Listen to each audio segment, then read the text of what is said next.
Hey guys, how you doing? Praise the Lord. This is the day that the Lord has made. We'll be glad in it, of course. Yes. It is Tuesday. Happy Tuesday. Happy Tuesday. Pastor V, how are you doing? I'm well. How are you? I am doing good. I'm excited about tonight. Got a very special guest on tonight. I guess you guys have seen the posters. We want to give you a few seconds to come on. Um, give you a few seconds to come on. He's in the green room waiting on us, waiting up for us to let him come in. We got none other than Doug Collins with us tonight, U.S. Representative Doug Collins with us tonight, Yes. and we'll bring him on in just a second. But until we do, we just want to touch bases with you guys, see how you're doing. Uh, of course, there's a lot going on with this pandemic. Pastor V, how are you doing during the pandemic? I'm doing wonderful during the pandemic. I'm trusting God. My hope is in Him. So, of course, I'm doing well. Amen. God on my side. Amen. Amen. So the wonderful thing is that no matter what happens, we know who our Savior is, and Yes. we know where our strength lies. Mm-hmm. Uh, I was watching something on television, and it was talking about how people are going through so much and how it's bothering them and how things are happening to them. And then I turned on my live stream, and there my doctor was, Dr. Cree, and she was talking about depression today. Mm-hmm. And I was like, wow, this is very serious. There are a lot of people during this time, depression is taking over, all types of stuff is happening.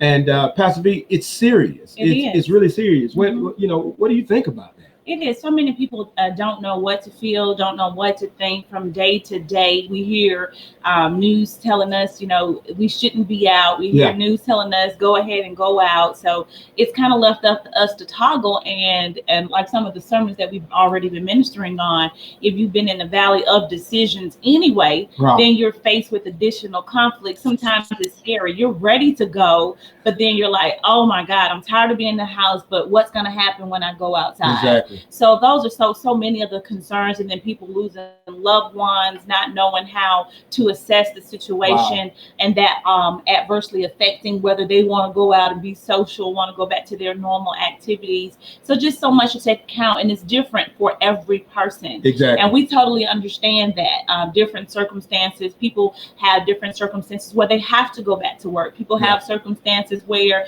if they don't go to work, then they're in jeopardy of losing their homes or whatever the case may be. So we do understand that it's a catch-22 for so many people, and because of that, it places them in a predicament where they are confused, frustrated, and then sometimes depressed. Wow.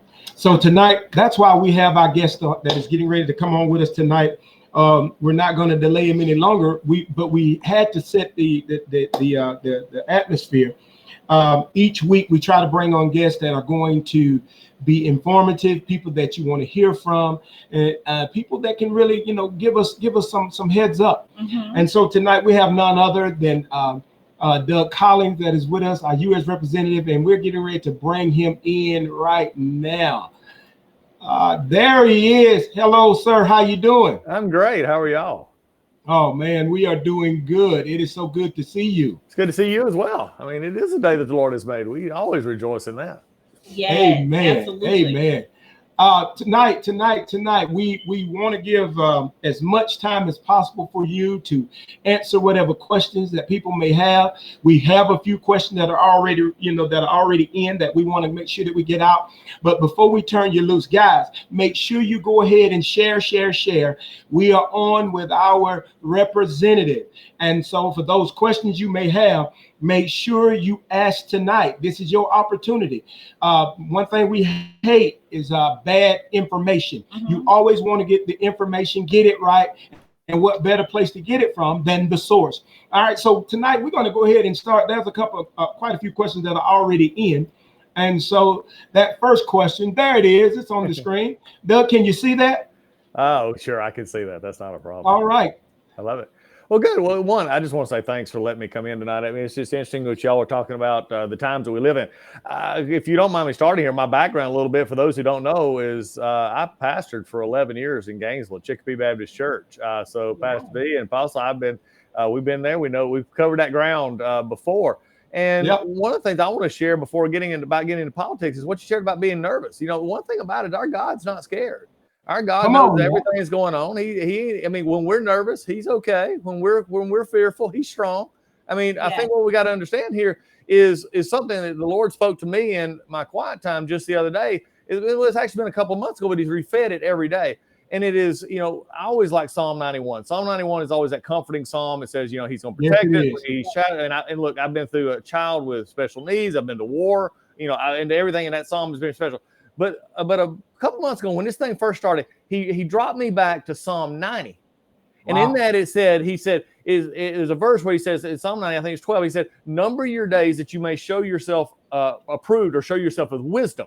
Mm-hmm. And what he spoke clearly to me was talking about numbering your days. Now, Pastor and Apostle, think about this for a second. When he says number your days, what he is saying is he said, each day is the day you're in, not the last and not the first. He said, the day you're in. And he said, no matter what you're going through, he said, I will give it. How did he teach us to pray? He said, give me this day. He said, pray that you would have a daily bread. He didn't say pray for next week's bread. He didn't say pray for tomorrow's bread. He said, pray for today's bread. Today's bread right now. So, so I think when we get into this and that fear comes up, and I understand people fear. I have fear. All of us have fear. But fear is going on knowing that who holds the future is not fearful. And God holds that future. That's good. So for me, I got into politics as an extension of pastoring. Now, from my old Southern Baptist background, I also did something that some people didn't realize. I left after 11 years. I went back to law school, and I got a law degree. And I felt God leading us in that direction. My wife and my family went back 38 years old, started law school.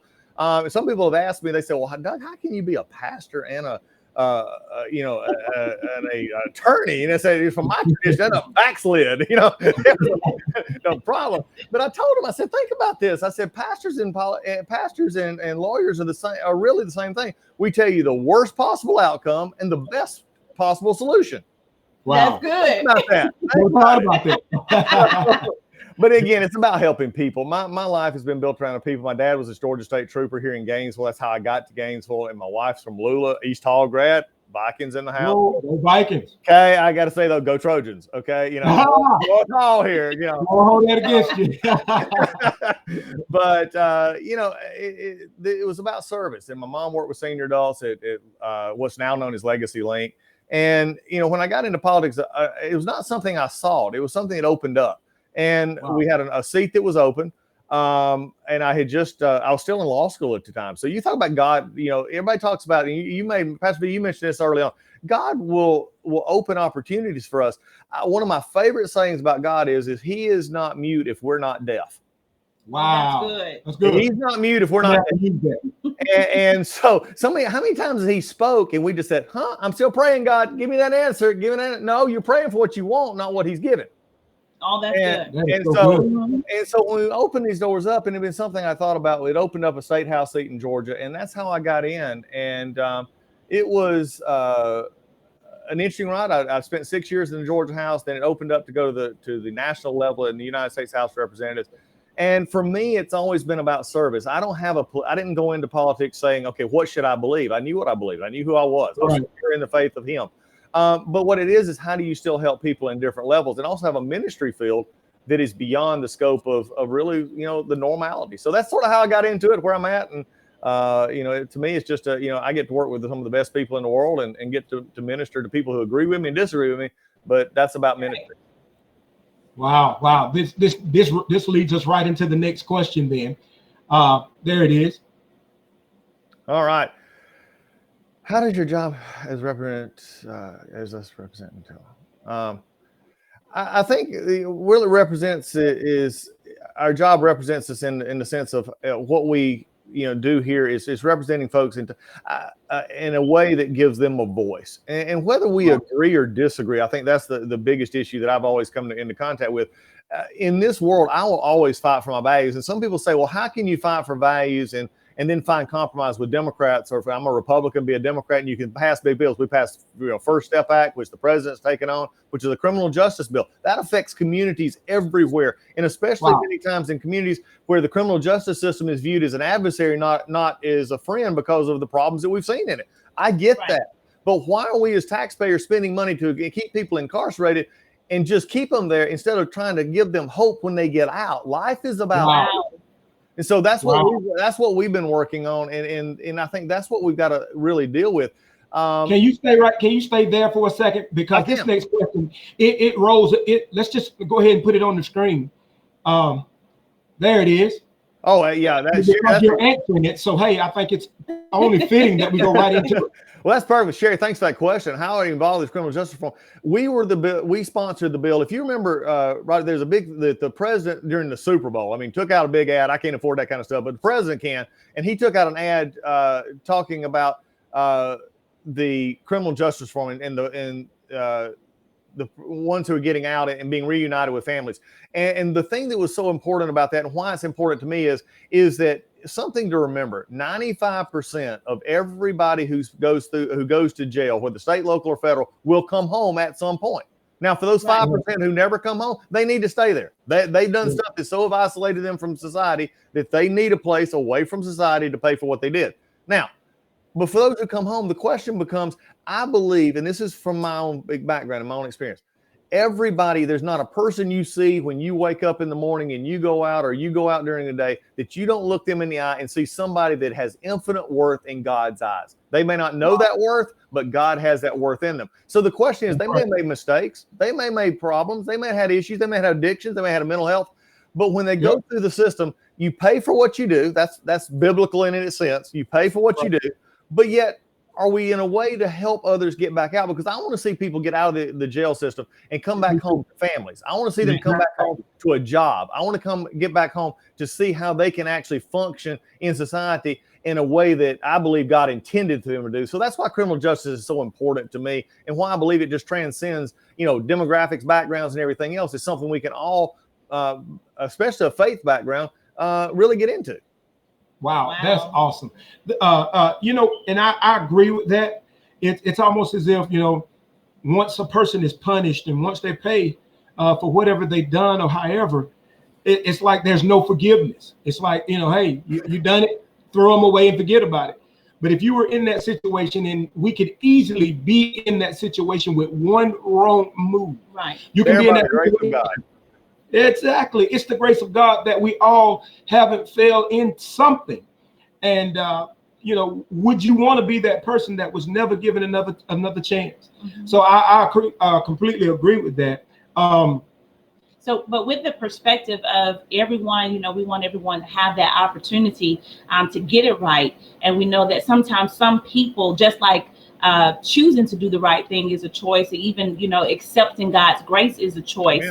How do we help to rehabilitate people who haven't actually or actualized anything for themselves? What programs are in place? What do we do? How do we identify what people can be rehabilitated or placed back into society? So what do we bring them home to? I think you've had a perfect hit here. Okay, let's take this. I'm glad you laid the chain out there so we could follow it home. Here's what you do when you bring out someone who goes to jail. My question is, and as a pastor, I used to think about this all the time. I always used to think, the old Kmart stores. Remember those? Yeah. They always say that I always felt that they stole their motto from the church. They said they were the saving place. No, the church is the saving place. That's exactly right. But how many times do we go to church because we want to look good? We want to be seen. We don't. The church is the place to be broken. That is. You come to church whole. God sends you back out the front door and find somebody broken, bring them in.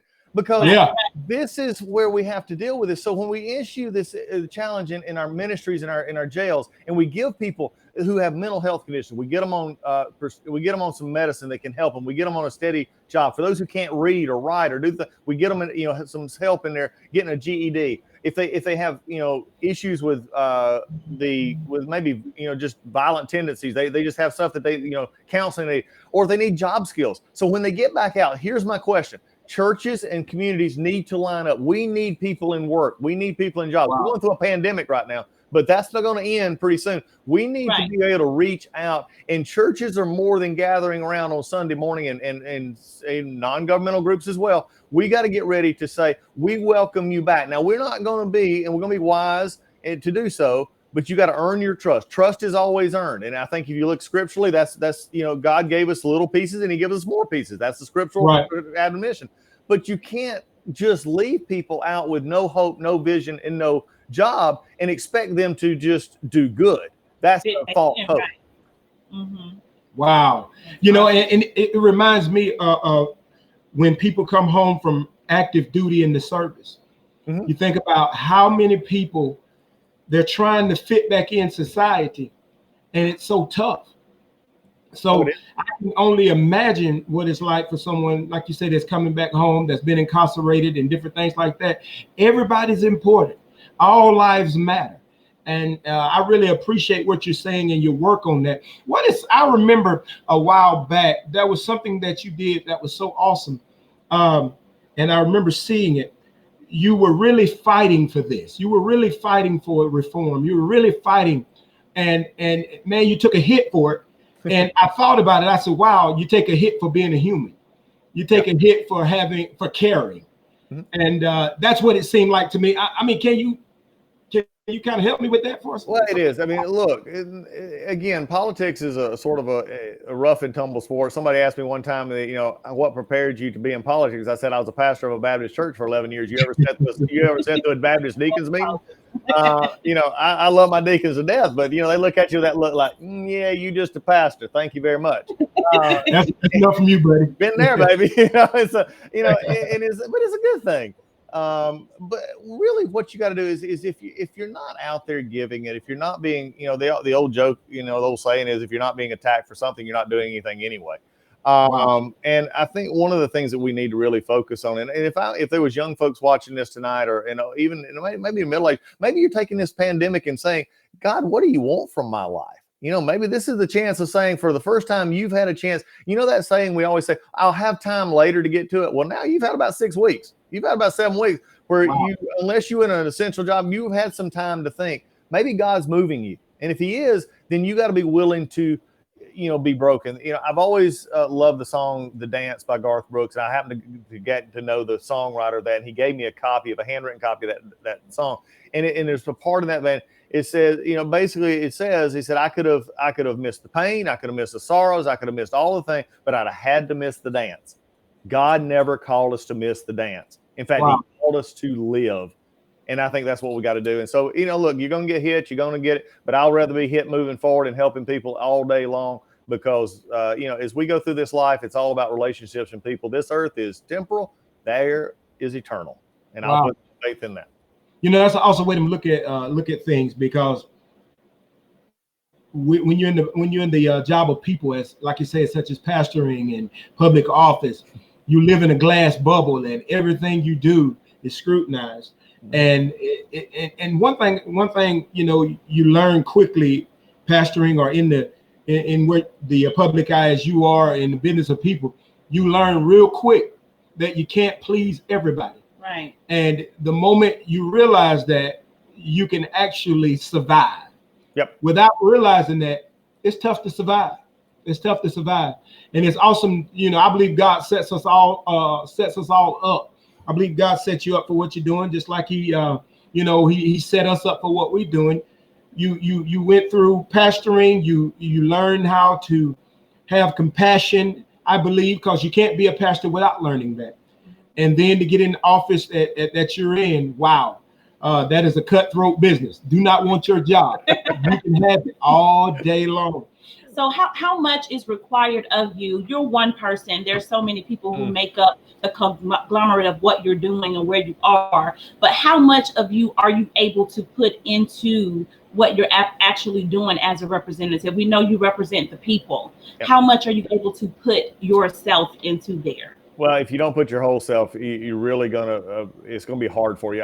Somebody once asked, what are the things that are if you had characteristics, if you wanted to go into politics, and really pastoring is probably another way, and there's a lot of jobs. And I've always told them this. I said two things: you got to have a skin as tough as an alligator, but you got to have a heart that is tender. You can't have both. You got to have both. You can't have one or the other. If you get a skin that is too thick, you're going to put people off. You're going to be protective. You're going to have that shell, and nobody can get inside, and you can't give anything. Look, nobody can reach in a shell, and nobody can reach out of a shell. You got to remember that. If you put a shell around you and you expect people to love you, then you're not going to be able to, because you got to be able to reach out and hug them just as much as they can hug you. But also at the same point, you can't just lead with a tender heart. You lead with a tender heart. I've been there. You're going to get it stomped on. And as old Louis Gazard said down here from the South, they're going to stomp that sucker flat. And, you know, and you're not going to be able to go on, and you're going to get depressed. You got to have a balance between the two. It is the steadfastness of your resolve and your faith to get you through those moments when your heart is breaking. But no one can really truly care in this world unless they have a heart that is breaking for people. And it's difficult. Believe me, if you ask my bride, she's getting ready to retire after 30-something years of teaching, and this has been a hard thing, you know, because she didn't know that her kids were going to be not with her after the last day, March 13th, and now she's retiring without being in the classroom again, and those are the things that we miss. But it's giving of yourself, and so I travel a lot. I've been at home more the last 7 weeks. We figured this up, Lisa and I did. I've been at home more in the last 6 weeks than I have in the last almost 12 years since I came back from Iraq. Wow. And because typically I'm gone somewhere between 230 and 260 days a year. So you give up a lot, but it's also, you have to understand that it's something you do together. It's something that you want to help people with. And that's how you do it. So what's that dichotomy, being the voice of the people, then responding to whatever is going on in the political world at that time? Is that always coming from a place of your heart? Or is it, you know, sometimes you have to lay emotion, feelings? Of course, it's, you know, it's a job. Yeah. So what's the dichotomy between dividing those two? Oh, I wish I had that perfected. I want to, let me put this on the screen, because Pastor V, great question, and it kind of lines up with a question that's also being answered. So I just want to put it up for show. That way you answer it all at the same time. Sounds good. And it's a pretty long question. There it is. All right. How do you feel sometimes we're attached more because people see something they don't have? Yeah, I think that's true. I mean, there's always that sense of why am I where I'm at, and why is somebody else where they're at? And you know, and I think that moves up within inside us. It's that greed. It's that desire. It's you know, healthy in many ways, but can become fuel for sin in many other ways. Because you're willing, if you want something so bad that you're not willing to be principled enough to take the time to get there, you'll do whatever to get there. And so, you know, I think that's, and think about it. We do this in politics. We do it in life. We do it in a church. I mean, we do it, you know, why has their church got 5 more members this week? My church was down. Why do they have a TV ministry and I don't have a TV ministry? Why does, you know, look, why do they sing better than I do? Why does somebody look better than I do? Look, that's half the world or more than half the world for me. So I ain't worried about it. But you think about these things, we're just human. And I think if anything for this tonight, if there's someone watching this and they looked at me and maybe they saw me on TV, they disagree with me on a philosophy, disagree with me, I just want you to know that number one, I am a child of God, saved by grace through Jesus Christ, who died on the cross, rose from the dead. He lives right now. That is my Savior. Number one. Amen. Number two, I am the husband to Lisa, my bride, my heartbeat for almost 32 years. She is the very strength in my body, and I have 3 children. Past that, everything else is what's God's ministry. Everything else comes back to a home base. And if we see what we have, then, you know, it goes back to the old gospel hymn, you know, count your blessings, name them one by one. Wow. How many times do we think life is going bad, and then we sit back and you say, wow, you know, it is bad. And for some listening to this tonight, let me just say it. I'm not being callous. I've been there. Depression is real. Heartache is real. Broken homes are real. There's abuse going on. You may be seeing it now. Let me tell you, reach out to somebody to help. Find somebody. Find the strength to find somebody that can listen. And then you call Pastor, you know, call Pastor V, call Pastor Rod, call somebody, call me. Don't stay in those situations, because look, life can be dim, but life is what God has given to you, and He has a purpose for you. Wow, that is so good. Tonight, guys, we have none other than our U.S. Representative Doug Collins that is on with us. Make sure you share. I see so many of you that you are sharing. Thank you so much for joining us tonight on Daily Living. We are right in the middle of our interview, and it is powerful. A lot of good stuff is coming forth. We're finding out about the man. And that's what we want to do. We want to get to know the people that represent us. We want to, you know, because a lot of times you'll dislike someone and don't know them, or you'll like someone and don't know them. And so we want to get to know who we're talking to and who we're talking about and who's representing us. And we've got questions. If you got questions, make sure you put them in. Different ones are putting in questions. Thank you so much. There's another question that has come up, and so we're going to jump right into it. And we know you said you've been home. This is the most that you've Yeah. been home Wow. lately, and we suppose that that's due to the pandemic. So look at this that, question. So, Oh wow, how's it affected? Yeah. Pretty much Did affected you write everything. it? Yeah, it pretty much affected everything. You see this room right here? It has become a studio. It has become a office. I have done over the past 6-7 weeks. We have done probably, I would say we're probably at 50, 60 national TV hits, and I've done it right here from my front room. A neighbor of mine the other day went out and he said it was at 6 in the morning. I did an early morning hit on one of the stations and national stations, and he rode out, and I saw him as I was running later that day, and he said, "Hey, I was listening to you on the Fox radio, and all of a sudden I looked over as I was leaving the neighborhood and I saw the light on. Were you up on it?" I said, "Yep, I was broadcasting live from the studio up front." We Wow. don't do this kind of stuff. I Yeah. haven't used a computer this much. Wow. I And noticed we saw you that you were quarantined yourself. Yeah, I was. So I actually I started want you to speak on that, but real quickly to the people that are watching, maybe from your page or from your sources, and got questions. We need them to. What do we need them to do, Pastor? Because I have no idea how to get their questions. I know they're out there, but how do we get them again? okay, I think I can find their questions, but click the link to make sure they connect to our stream. Yeah. So click the link. Make sure you connect to our screen. That way we can see your questions and put them on the screen. Okay. We want you a part of this. We're not ignoring you. We just can't see your questions. Well, and I think that's a. We got one. Matter of fact, we got quite a few of them over here that we see, and we want to put them on the screen, but we'll go ahead and ask them. We're going to ask those questions. All right. Now, you being quarantined, go ahead and talk about that for a second, and that we'll pull up this question for you. That was interesting because I was in the very first phase. I had went to a convention and had a photo taken with someone who was tested positive for the virus. And I get a call. I'm getting ready to get on an airplane to fly back to Washington, D.C. I get a call at the airport saying, "You have been exposed. I hate to tell you this, but you've been exposed." And at that point, I just literally walked out of the airport, called back down, had a guy who had dropped me off actually that day and come to get me, and came back home. And for the next 4 or 5 days, I spent here at the house, not knowing. We were still in the early stages of what was going on. And I felt fine. I was never symptomatic. I was never, as far as we know, actually positive for it, even from an asymptomatic standpoint. But it is, look, it is nervous. It is scary when you see people that who are healthy one moment and then not healthy on a ventilator.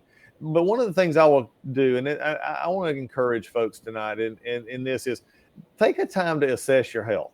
One of the things that we have found, and here you talk about giving good information, the information that we have seen so far from the hospitals, and I've had a lot of conversation with our local Northeast Georgia Medical Center, who's done a fantastic job in a tough environment, is that the worst cases that they have seen have almost always been associated with what they'll call a secondary source factor. Someone who is out of shape, they're obese, they're diabetic, they're pre-diabetic, they have a respiratory disease. Some of these things, if I can encourage everyone right now, is find places to go. Good News Clinic. There's other places. If you can't afford it, you can find where's to go. Is to start taking care of yourself, because that is such a valuable part of not just, we do the mask, we do the cleaning of hands, we stay away from people, but also taking care of what, this body that God's given you is something that all of us can do. Everybody can get up and walk. Everybody can eat a little bit better. Everybody can find a little bit of way to do it. But it's disturbing to see that some of the most difficult times that people are having are coming at the expense of other secondary ailments. So that's some information, just to take and take as you wish, but also something to think about.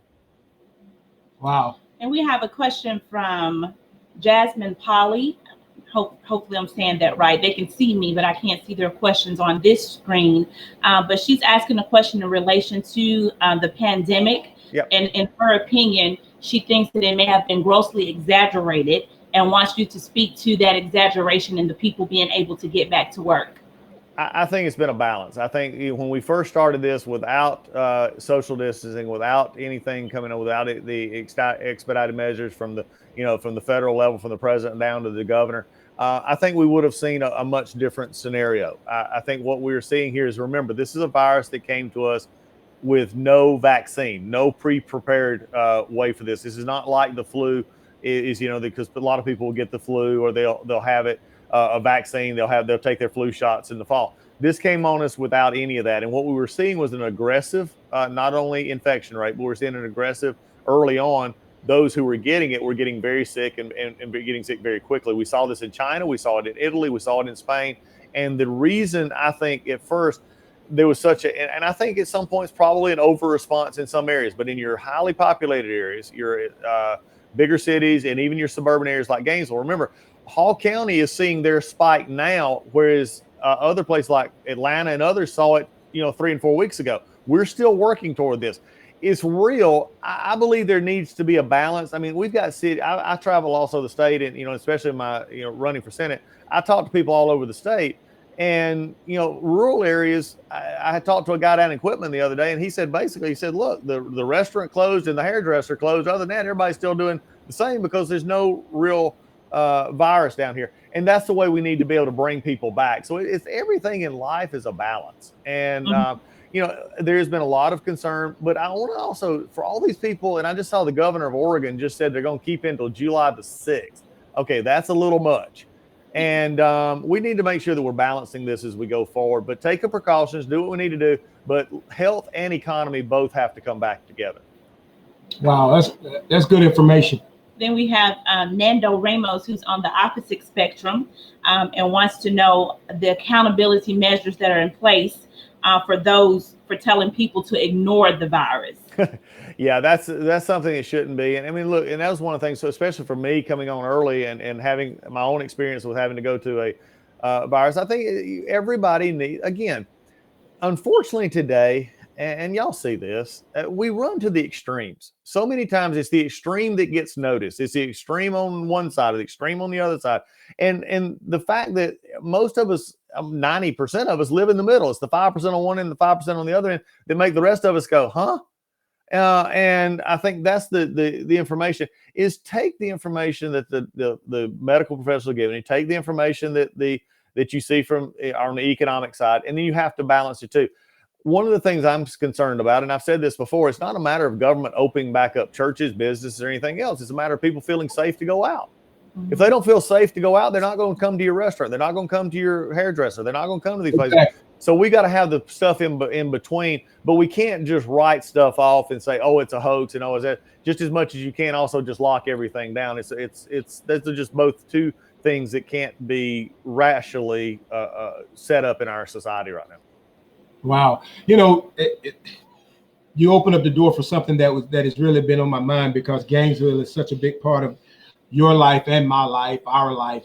It's our home. And when I look at the numbers, and as I talk to the doctors and the professionals, as a matter of fact, I think next week we're getting ready to have on some of the doctors from Northeast Georgia Medical Center, and the different people that we've been talking to. It's real, and I think it's more real than people really know. When you start looking at the numbers that are actually happening in Gainesville, I guess my question is, and I've asked, but I'm still not satisfied yet. Why did our peak hit so much later than everybody else's in Gainesville? And I mean, I understand the dichotomy of what's going on. I do understand that. I know why it's such. The numbers are, whatever. But why now? Why all of a sudden? What happened? Great question. Can you talk about that? Well, I think, look, if I'd have become a doctor, my mom probably would have been a lot happier than what I ended up, being. But I think the biggest issue here is it just hits differently. Our migratory patterns are different. And I think that's the interesting part that you see is in Hall County, we took the initial phase had not really gotten here. If you go back and look at the early March, the numbers in Georgia were only early 60s. I mean, think about that. Is middle of March, we were just starting to get in the first 60 or 70 people. And what happened is you would always see it, of course, in your areas of highly transient, highly motivated people. Atlanta, you got the airports, you got the the trains, you got everything else. But then you also see something interesting, and this is something for people to be aware of. Albany, down in South Georgia, had one of the highest hotspot ratios of any place in the country. There's been some interesting articles written about it. And what they're tracing it back to is one or two people who attended funerals, 2 funerals. Okay. They took it from those 2 events, and then it just spread out because people wasn't prepared. They wasn't thinking about it. And they were in close quarters. How many of us have been to funerals? It lasts a while. Everybody was there. Everybody hugging each other, comforting each other, just like we do. But all of a sudden it began to spread. And this is a highly contagious disease. So what happened was we shut down and started the social distancing fairly quickly, but it's still, with people moving around, you can't stop movement. People are going to go back and forth. And we began to see it progress up. And I think that's sort of, again, we're sort of in a mixed bag. We started seeing it in Hall County, and then things started opening up a little bit more, even without main business opening back up. So it just provided a more of an environment for the virus to spread. Now I think we'll be seeing the next couple of weeks. Hopefully, Northeast Georgia, you'll have the doctors on, are hoping for their peak to be more mid to late May. But we'll get through it either way. Amen. Well, we've got some other questions that are coming in that are kind of on different subject, kind of changing the subject. Okay. So you can always send your questions in at any time. So we'll try to get as many as we can in. Thank you so much for your time. Again, it's Apostle Hewitt, Pastor V. This is, of course, Daily Living, and our Daily Living talk show. Thank you so much, U.S. Representative Collins, for being on with us tonight. Thank you, thank you, thank you. Our next question is, nope. Got one? We already got that one. Well, let's go to the next one. There it is. What are some things that you and your office are doing to help advance Gainesville, Hall County communities? Oh, great. Thanks. That's a wonderful question. And one of the things that we've tried to do, it took it a second to scroll up there. I was being impatient. Yeah. Not something, what was the old saying? Don't pray for patience. God will make you wait. Not going to do that. What we're trying to do is bring people together. And you and I have had a chance to bring people together and have some discussions. And we've done this also with our different groups, our Latino community, also with others, and just say, let's bring everybody to the table. And sometimes it's not a matter, you think about it, we're all creatures of habit. We do the same things the same way for the most part all the time. And so we go to the grocery store the same way. We go to the same neighborhoods every day. We go to the same churches every day. We do the same thing over and over. So it's hard to break out, and we go to the same workplaces to see the needs of others. And so what we've tried to do, and Joel Katz in my Gainesville office and others have brought people together to say, let's hear from different groups what you're concerned. One of the things I remember you and I discussing as we were discussing with a group was different job opportunities, educational opportunities. I think we set up a time to go to Lanier Tech and say, how can we fix and help people get skills to be employed during this time? And this was, of course, well before the pandemic. So It's something we've been looking at is so many times it's often said that those who show up are involved. Well, sometimes you don't know to show up. And I think some of the best things is just a reach out across the street, so to speak, and say, look, we know that certain groups have not been a part of this, but it's not because they don't care. It's just because they didn't know. I think about how many friends we have made in life with people, and I'll take the blow. I won't take anybody else. I think pastors do that. We take it for ourselves first. I get hit on my toes first. Every sermon I preach, I bust my own toes first. Okay.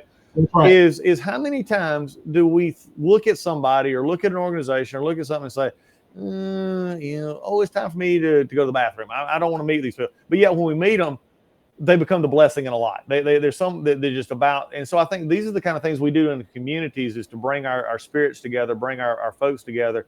I remember talking about East Hall, Ricky and Jimmy Welchel. I grew up with. We played ball against each other. Mom knew my dad, and it was like we didn't care. We were just kids, and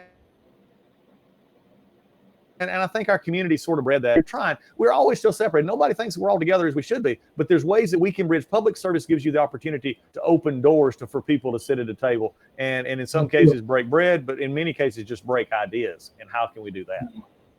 That's good. That's good. The one thing that I really believe and know for myself, the only way we're going to effectively have change is we've got to begin to change ourselves. we've got to change individually. You know, it's like a lot of times we're saying we need change, but individually we're not changing as people. We have same ideas, same thoughts, same patterns, but we're expecting change.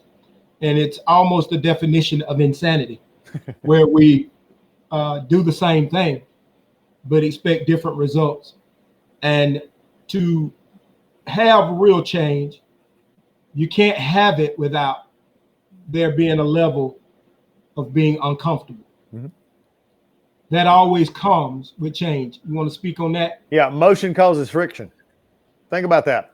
Motion causes friction, and you're not going to be moving unless you're causing friction. And how many times, I think I'm going to take it a step further, and I want people to think about this for a second. It's a leadership lesson, but it's also a life lesson. That not only motion causes friction, but if we're ever to change something, we have to be willing to fail. Now, hear me. This is a success-generated society. This is whoever gets the top 40 hit. Here's whoever has the next record contract. Here's who has the next business, who has the next political campaign. But look, all those are great. But at a certain point in time, you've got to be willing to fail to ever learn. And some of us, and look, we don't like to do that. That's painful. I want to stay in my, it's much easier for us to stay within ourselves and not try than it is to take a chance and have somebody make fun of us or criticize us. And yet at the same time, we learn something. And to do that, we've got to be willing to look forward and say that, nothing great happens without each other. Nothing great happens without a team around you and a community around you. Great people will motivate great teams, but you still got to have that team to come on. But they've also got to be willing. And the previous question is, how's my office? One of the things I've talked about in my office, and I would challenge you to go to any of my staff members. I have a saying on my desk in actually DC that if it all goes well, it's the team's. If it was sort of okay, it was all of us. And if it went badly, it's my fault. I just take it. And as a pastor, y'all can realize this. I remember pastoring. I sort of laughed a lot of times. People would come up to me and they start, Pastor Collins, Pastor Doug, I need to talk to you. And I say, I'm sorry. And they would look at me and they say, why are you saying you're sorry? I said, look, at some point I probably offended you, so let me just get it out of the way now, okay? I just say I'm sorry. But we've got to be willing to give grace to get grace. Wow. How many times are we willing to cast the stone, but not real? But when the stone is cast back at us, we get mad. And look, I do it, you do it, we all do it. Let's at least be honest about it. And that doesn't mean that we're going to all agree. I mean, I represent 700,000 people. I'm looking to represent 10 million in the state of Georgia. If I agreed with all of them, something's wrong. That's a psychological problem on my part. Okay. Yeah. Because you can't do that. But the question is, can you stand for what you believe in? Can you stand for what you want to communicate? Can you communicate it clearly? Can you help others and do so in a way that challenges them to, so to speak? I remember this in an old TV show called The West Wing years ago, where they talked about, can we challenge the kids to go to the blackboard? And even if they make a mistake, they go to the board and they try. How many things have we missed in life, in the church and in government, in our homes, in our families, because we don't try? We got to do better. That's good. That's another question that just popped up. There it is on the screen. There you go. Outstanding. Another great question here. This is something that has become the big topic, our supply chain, medical supply chain, food supply chain, and especially with China. I mean, China controls a great deal of our pharmaceuticals that are being manufactured. If there's nothing else that comes out of this pandemic, you're going to see a much different attitude, I believe, toward bringing our supply chains home, making sure that we have much more of our PPE, our protective equipment, those kind of things that are manufactured here, but also our pharmaceuticals being brought back and manufactured here, which not only, number one, would give good paying jobs, but number two, it protects that chain so that we can get access to equipment that we need. This is not about, being blockaded off in the world. I mean, the U.S. is probably the crown jewel of a blended society from, many different parts of life, and people want to come here. We need to encourage that.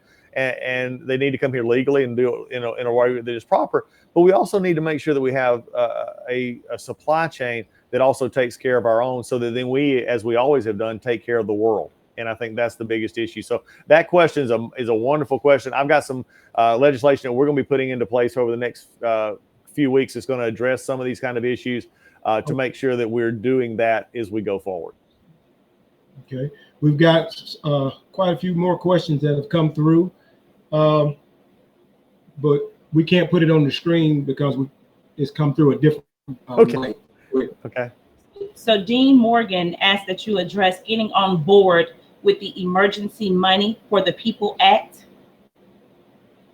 Okay, I'm not as familiar with what that is. I mean, I know this. He made a comment and said $1,200 on average lasts a family about 2 weeks. Yeah, well, and I think that's one of the things. I'm concerned. I'm going to address this. I think the $1,200 it was given per couple, $500 for the kids, was designed to help people in a short term pay their bills if they get laid off. In addition to the monies that we've given for for unemployment, like the $600 that's been popped onto the federal. One of the issues we're having right now, and look, you can talk about it as good or bad in it, however you want to, is when you take $600 from the federal government, you put it on top of whatever you're getting from the state on unemployment. Some people are making more money right now than they normally make on their own jobs. And it's an incentive not to go back to work. I've talked to employers about this, and I've talked to others. It's not, I don't think, malicious or mean. I think it's just a fact that if you're making more money, look, everybody wants to make a little more money. But I think we've also got to get back to where we have open opportunities, economic opportunities for everyone, giving skills, giving folks the chance to have jobs. But simply, and I think we've seen this from a church perspective, if you consistently keep people in a mode of getting, where they have an expectation that that we're going to be here in a way that would take care of everything without the incentive to work and do other things with it, that's a bad situation as well, because there is inherent, I believe, God-given incentive, or not incentive necessarily, but just an inherency of a pride in what we do. So look, I think what we did was good. I think was not designed to cure everything, but some of these discussions about having, just giving $2,000 a month on addition to whatever they're making from the federal government, there is a realization that the federal government gets its money from you. Do not ever think the federal government gives you free money. It doesn't exist. It comes out of somebody else's pocketbook. Glad to hear you say that. Been there. Don't happen. Exactly. Wow. We're speaking on this, and is there another question? There is another question. Okay, I'm sorry. Go ahead. This question is in regards to holding Pelosi, Nadler, and Schiff responsible for heading back to Senate. Yeah, for I guess for the impeachment part, yeah, we've been at that for a while now. Look, the American people want us to do their business. They don't want political vendettas in there, and it just continually happen. We've got to get back to the point to where, that's why I went back when we first started this. I talked about First Step Act. I talked about criminal justice reform. I talked about intellectual property. I talked about data privacy protection. Those are bills that we have passed. What's really interesting, and people may not know this, is I believe, and this is a shocking statement, please, I'm glad y'all are probably sitting like I am, is that I believe legislators actually ought to legislate. I actually believe that our job is not to give speeches and to say what we like, but never come to a finding of place of how to do it. I think that the whole way, think about it.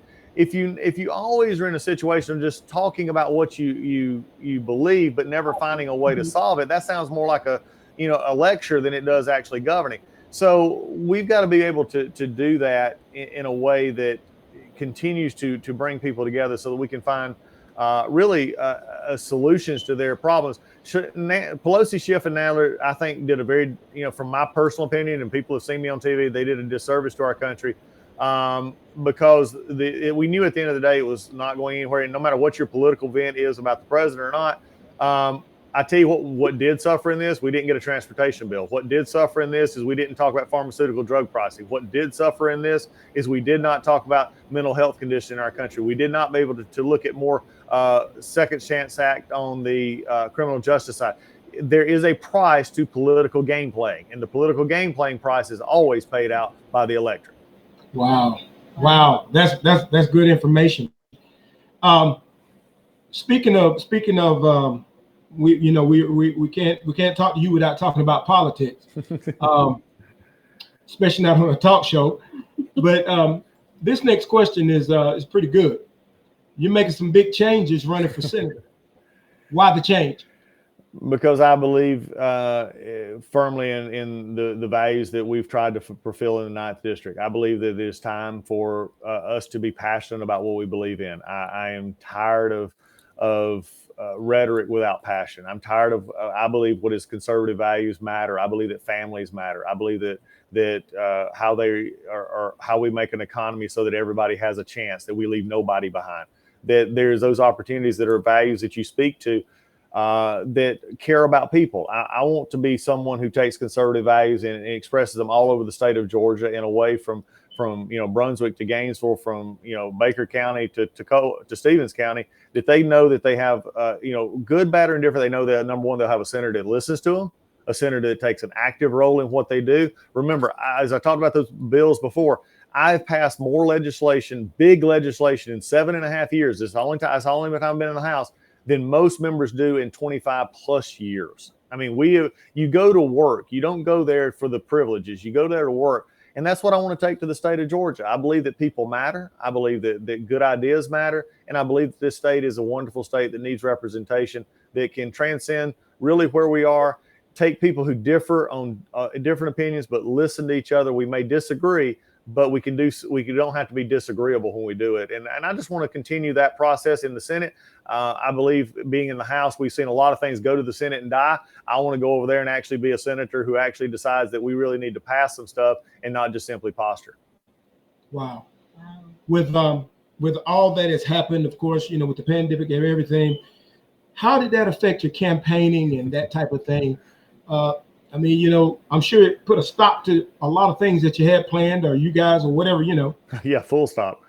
It really did. And I'm a people person. I mean, it's amazing. There's two things in life, and I've actually seen people in politics and in pastoring, and I ain't going to preaching here, but they don't like people, and I don't understand how they got into the jobs. I mean, wow. I've seen pastors that are great men of study, but just don't like people. I've seen politicians who like the position, the job, they don't like people.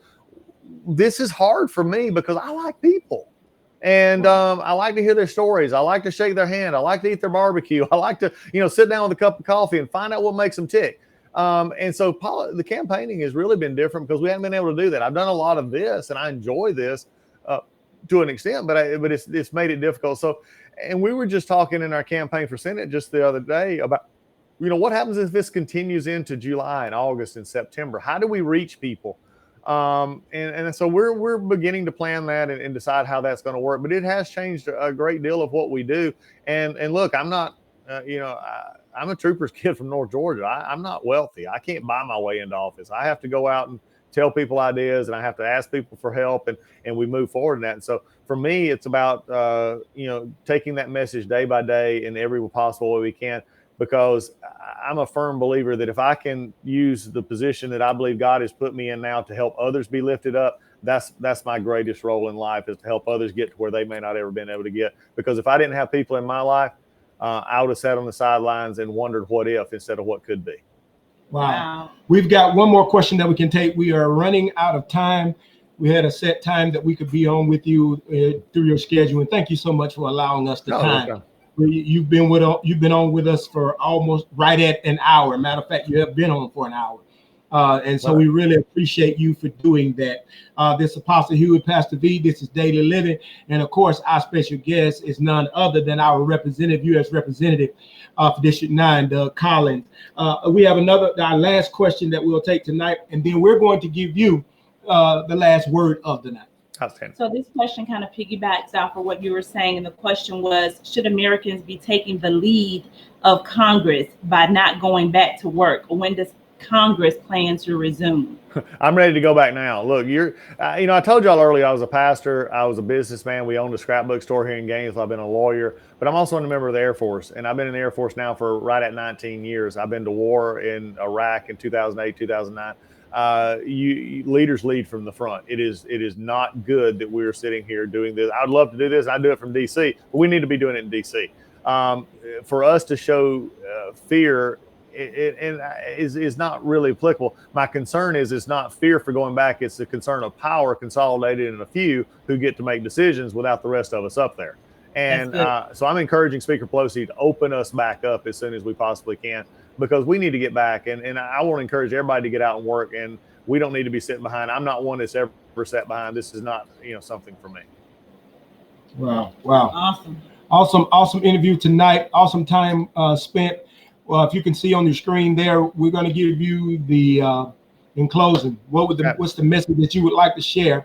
And at the end of that, we're going to ask you, if you don't mind, to give us lead us in prayer, a quick prayer, and then we'll, close from there. Well, look, I hope the one thing that's been true tonight, and I didn't. When you do interviews like this, you don't know where they start or where they end. And you don't know what's going to happen. And my staff and I were talking about this. But if there's one truth that could come across tonight, and as people watch this over the next few weeks and share it on Facebook or however else we put it out, or y'all put it out, is to know that the folks who are in elected office are people too. I'm just like you. I go to the grocery store. I have a honey-do list longer than I can fulfill. I have kids that I get on their nerves and they get on my nerves, and we're real people. And so, when you look at folks you may disagree with, especially in public life, it's just step back for a second and just remember they have families and they have mom and dads too. And that's why you enjoy doing stuff like this. But also my heart goes out from the ministry perspective, and my vision for being a congressman has always been is you help people, you serve people. Why? Because God called us. He called us to be more than who we are. He called us to be more than conquerors. He called us to trust him. And as we started this off, I'm going to end it like this. When we're fearful, we don't know what to do. He has a plan. When we're fearful, he's not fearful. He knows what's going on. He wasn't caught by surprise by the pandemic. Don't let anybody tell you any different. He knows what's going on. And the best thing about this is he wants to know us. He wants us to be trusting of him. When we understand that, I love what Paul says. Paul says, look, I want to die and go on, because if I go in, I go into heaven. He said, but if I have to live here, I'll live for him. Either way, I'm okay. Why? Because you can't kill a dead man. Wow. When you have the power of God in your life, now look, I wish I could live that every day. Wish all could. But that's the striving. That's that failure part we talked about. Get up and do it again the next day. But if we don't worry about what others think, and we only worry about the one who made us and what he's given us around us, then we can make great strides together. This has been a blessing to be a part of this tonight. And so with that, let's end it in prayer. How about that? Amen. Eternal God, you are amazing. You're more than we could ever imagine or ask for. Father, you are God and we're not. Let us remember that you're God. We're not. We don't have to be God. We don't have to have every answer. We don't have to have every plan. We don't have to have the control over the seasons of the weather, everything else, because you do. What have you called for us? You've called us to know you and to be obedient to you. You've called us to serve the fellow men and women that we serve around. You've called us to care. You've called us to love. And sometimes in love, we're going to get our heart broken. But I know the one who heals broken hearts. And Father, you will do that in our lives. I pray for a country, and I pray for a community, and I pray for leaders like Pastor V and Pastor Rod. I pray that you would just bless and anoint their ministry. For those that have been listening tonight, whatever they may be going through, may you touch them in a powerful way. May your Holy Spirit bind and up and just hold them close tonight. For those today that we have found out are sick and are struggling, Father, I just pray right now in Jesus' name, healing, that you will just touch them and be with their families. And for those who've lost loved ones during this pandemic, and sometimes separated from them where they couldn't even be with them in those last moments, Father, just heal that pain, and Father, let them know that they are in your hand, and we'll see them again through your power and your grace of eternity. Father, we thank you for a land in which we can live. We can do this, and we can talk about you, and we can share our ideas, we can share our disagreements, and we can share our joys. But more importantly, Father, we just want to say, as we end this day, as we lay our heads down tonight, as we get back up again in the morning, may our lives be found faithful. Where we fail you, forgive us, and focus us on what we can do in you. For it's in Jesus' precious name I pray. Amen. Amen. Wow. Amen. Awesome prayer. Amen. This has been an empowering time together tonight. Thank you so much for taking the opportunity to be on with us. Know that you are very busy, and we really appreciate the time. Again, it's Apostle Hewitt, Pastor V, and we're so excited to have you on. We're going to put you back in the green room. Thank you so much. Thanks. Y'all have a great night. Take care. Yes, sir. Thank you. Pastor V. Apostle. Wow, powerful. Yes, very powerful. Good information. I really appreciate the fact that all of our guests have been authentic about themselves. Mm-hmm. And that's what it's all about, getting to know one another, knowing who it is, and who they are. And more than anything, I really appreciate the fact that we've been able to pray together. Yes, that's awesome. You know, we don't have to agree on everything. We heard Representative Collins say that over and over. We don't have to agree on everything. He and I don't agree on everything, but we can agree to disagree. Mm-hmm. But the one thing we agree on is who God is. Yes, and he's the head. He's the head. Mm-hmm. And when we choose him and we put God first and we really do want what he wants for our lives, then he has the victory. In him, we have the victory. And if we come together on one accord, then we together have that victory in Christ.